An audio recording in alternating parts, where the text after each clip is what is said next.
Diabetes centre টাঙ্গাইলের ডায়ামাম খাওয়ার পরে আমার আগে ছিল 16 থেকে 18 পর্যন্ত মানে ওই ওঠানামা করত। এখন বর্তমানে ওই ডায়ামাম খাওয়ার পরে আমার ওই ডায়াবেটিস 8 থেকে 10-এর ভিতরে এখন আছে। ডায়ামাম খাওয়ার পরে আমি আল্লাহর রহমতে অনেক ভালো আছি। আমি অ্যাডভোকেট হামিদুর রহমান, টাঙ্গাইল জেলা অ্যাডভোকেট বারের সমিতিতে আমি আছি। ডায়াবেটিস সেন্টার টাঙ্গাইলের ডায়ামাম খাওয়ার পরে জি আমার আগে ছিল 16 থেকে 18 পর্যন্ত মানে ওই ওঠানামা করতো। আচ্ছা আচ্ছা খাওয়ার পরে বা খাওয়ার আগে। এখন বর্তমানে ওই ডায়ামাম খাওয়ার পরে আমার ওই ডায়াবেটিস 8 থেকে 10-এর ভিতরে এখন আছে। ডায়ামাম খাওয়ার পরে আমি আল্লাহর রহমতে অনেক ভালো আছি। আপনার কোনো শরীরে সাইড ইফেক্ট হয়েছে কিনা, অসুবিধা হয়েছে না না, আমার শরীরে কোনো সাইড ইফেক্ট নাই, কোনো অসুবিধাও নাই। তবে বয়সজনিত কারণে আমার হাঁটুতে সামান্য কিছু ব্যথা আছে, মাসেলে কিছু ব্যথা আছে।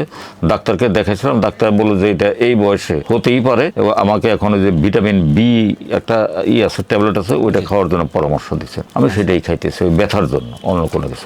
আর এর আগে ভিডেক্স খেয়ে আমার একটা উপকার হয়েছে, একটাই হেপাটাইটিস বি পজিটিভ ছিল। আচ্ছা, পরে এখন সেটাও যেখানে লেখা আছে যে পেটে পানি ধরা বা হেপাটাইটিসের উপকার হয়, আমি এদের উপকার পাইছি। আমার হেপাটাইটিস বি এখন আর নাই, আলহামদুলিল্লাহ আলহামদুলিল্লাহ। সাজেস্ট করব যে যাদের ডায়াবেটিস আছে তারা এটা নিয়ে নিজেরা একটু টেস্ট করে দেখতে পারেন যে মানে আসলে কতটুকু উপকারী। তবে একটা বিষয়, খাওয়া দাওয়ার ব্যাপারে আর হলো ওনাদের যে ওষুধ সেবনের ব্যাপারে এটা নিয়মিত হইতে হবে এবং সঠিকভাবে সেই ওষুধগুলা খাইতে হবে। তাহলেই দেখা যাবে যে আপনারা হয়তো এর দ্বারা উপকৃত হতে পারেন। আর একটা কথা হলো, সবার শরীরে ওষুধ একই রকম ভাবে এফেক্ট করে না। জি স্যার। বিভিন্ন কারণে আদারওয়াইজ কোনো কিছু হলেও হতে পারে। তবে আমি কোনো সাইড ইফেক্ট বা এর কোনো পার্শ্ব প্রতিক্রিয়া আমি পাই নাই। আমি সুস্থ আছি ইনশাল্লাহ। উপকৃত হন আপনারা, এটাই আমি চাই।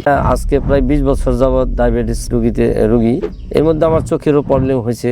খাবার আগেই থাকতো 13 ডায়াবেটিস সেন্টারের থেকে আমাদের ডায়াবেটিস রোগী যারা আমরা খুব উপকৃত হব। আমি আসলে পাকুড়ি ইউনিয়ন পরিষদের সাবেক মেম্বার। আজকে প্রায় 20 বছর যাবৎ ডায়াবেটিস রোগী। আমি বিভিন্ন সময় বিভিন্ন ধরনের ওষুধ খেয়েছি এবং এর মধ্যে আমার চোখেরও প্রবলেম হয়েছে। আমি ডায়মন্ড ওষুধটা খাওয়ার পর অনেকটাই আমার হয়েছে, কিন্তু এর আগেও আমি অনেকের বলেছি যে আপনারা এটা খান, এটা খেলে আপনার ডায়াবেটিসটা নিয়ন্ত্রণে থাকে। লেভেল আমার খাবার আগেই থাকতো 13, খাবার পর একটু কমতো 9, 10, 12 এরকমও থাকতো। আচ্ছা, কিন্তু ডায়মন্ডটা সেবন করার পর আমার ডায়াবেটিসটা নিয়ন্ত্রণে আসছে। আমারও পা ব্যথা করতো, পা জ্বালাপোড়া করতো, কিন্তু আমার পরে ঘুমও কম হইতো। এটা খাবার পর একটু ঘুমটা স্বাভাবিকভাবে আসে।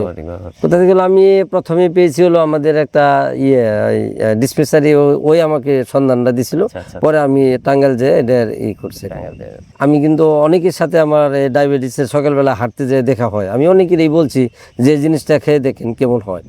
আমি কিন্তু এভাবে বলছি, অনেকেই আমার কথা মতো খেয়েছে, খাওয়ার পর সেটা একটু ভালোর দিক আমাকে বলছে, এটা জানছে। আচ্ছা আচ্ছা। ডায়াবেটিস রোগটা তো অত্যন্ত ঝুঁকিপূর্ণ রোগ মানব দেহের জন্য। এটা সচেতনাই হলো সবচেয়ে মেন। ডাক্তাররা যেমন আমাদের বলে। আর আজকে যে আপনারা যে ডায়মন্ডের থেকে আসছেন, আসলে এটা ভালো। এটা যদি এভাবে করেন আরো ভালো হবে। যদি আরো কিছু করতে পারেন আপনারা ডায়াবেটিস সেন্টারের থেকে আমাদের ডায়াবেটিস রোগী যারা আমরা খুব উপকৃত হব।